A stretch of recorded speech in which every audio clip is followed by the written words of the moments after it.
My name is Monica Martinez-Diaz, and the title of this exhibition is A Trajectory of Grief. This exhibition is about the process in which one goes through grief. It's about my personal experience when my grandpa passed away and all the process and the timeline and all the entanglements that happened during this time. I was trying to connect with the past as a way to connect with him.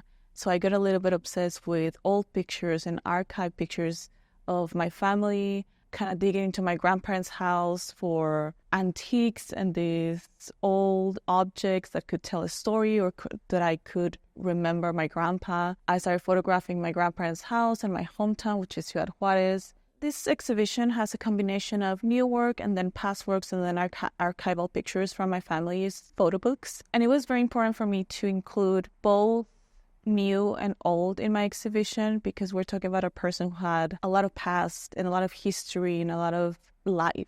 I wanted to incorporate pictures that were taken during his time and that relate to him directly. And of course, because he lived 89 years, I really wanted to incorporate pictures that were taken in the 40s, 50s, and 60s. And his dad was the owner of a bus company, and they were very renowned, very respected businessmen. I really wanted to incorporate my family into my exhibition. And there's a couple of pieces here that I asked them to take photos for me, and I incorporated them as a collage. This piece is a collaboration with my extended family, in which I did a very extensive research photo and found really old pictures from the 1800s that belong to my family. Another piece that was very important for me to collaborate with my family is called After All, We're Under the Same Sky. And this was taken during 2021, which was almost 2 years after COVID, but in Mexico, we were still very isolated. We couldn't go places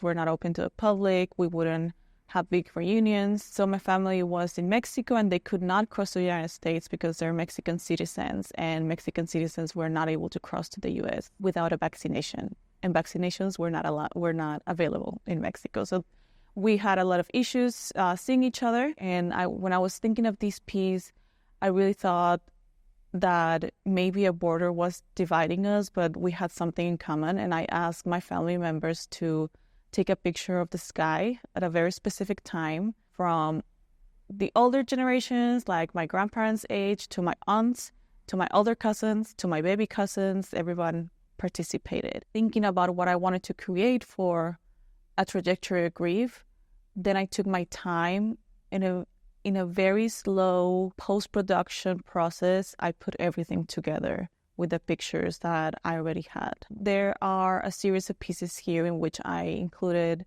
my grandma, and then she was giving me a tour of her house after my grandpa passed. Out of nowhere, she just felt like giving me a tour, and I was more than happy listening to her. I asked her if it was okay if I take pictures, and she said absolutely fine. So when she was giving me the tour, I really wanted to take the pictures because I wanted to remember that moment, and I wanted to remember what the tour was about and the stories that she told me about each piece on her house, their house, that at this point is like a museum of memories. The process of my work in this exhibition was very meticulous. It's framed by a doily piece that belonged to my grandmother. Post-production took a while. I wanted to include every single thread that was in the doilies because I wanted them to look or to feel like objects. A very candid moment in which I photographed my grandpa's shirt with this really vibrant red, and by mistake, but this would always happen, I was matching my nails to the color of his shirt, and I thought that was hilarious and amazing. So I took that picture, and we would have these little moments, and it's a reflection of the relationship that we had, in which we would just connect and think alike and really do these random things that would connect us. Like I was thinking of, I really want pan dulce, and that in 5 minutes he would be like, hey, do you want pan dulce? There is a piece in the show who said that the title is, For the First Time, Sober in Juarez, I Felt the Light Slipping Away from Me. This piece is my favorite of the show because it's a picture of him the last month that he was here.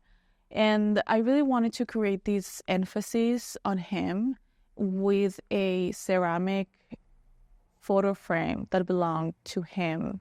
And my grandma was kind enough to let me use it as one of my art pieces in which I really wanted him to be the focus. The color red is very important in my work, and specifically in that picture, because red for me represents many things. And one of those things is passion, but also anger. And when he passed, I was very angry. I wasn't sad. I was just angry. And I needed to include the color red and his picture. The piece behind, it's called I Cleaned the Last Piece of Lladró. And Lladró is a technique or a company that is in Spain, and they create these beautiful ceramic pieces. When I was growing up, I thought they were the most normal things ever, and I would look at them and think, why are my grandparents obsessed with these? And I didn't even think they were beautiful. But when I was a teenager and now as an adult, and I look at that glass wall full of Lladró pieces, I see history and I see memories and I see milestones, because these pieces are not cheap. And I know that my grandparents, every time they reached a milestone, they would buy one piece. And seeing that wall full of pieces just makes me think and imagine and create these narratives in my mind of like, what were they achieving in here? The birth of a daughter, the closing of a deal in a company. And every time my grandpa would close a deal in his company, he would buy one piece to my grandma.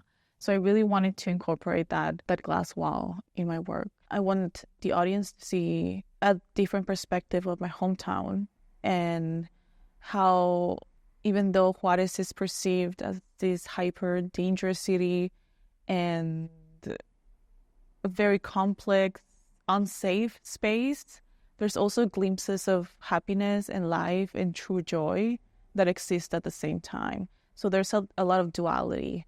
And I do want the audience to see the inside of a home in the border, how there's joy, love, union, unity, family, unconditional love. I'm hoping that the audience gets to see glimpses of my journey, but also they can see themselves as a reflection. I want them to feel connected to a work, because grief, it's something that almost everyone has gone through or is going to go through. I was thinking about how in Mexican culture, in El Día de los Muertos, we create altars for our loved ones who are not with us. And I started thinking about this exhibition as the biggest altar I've ever made for someone.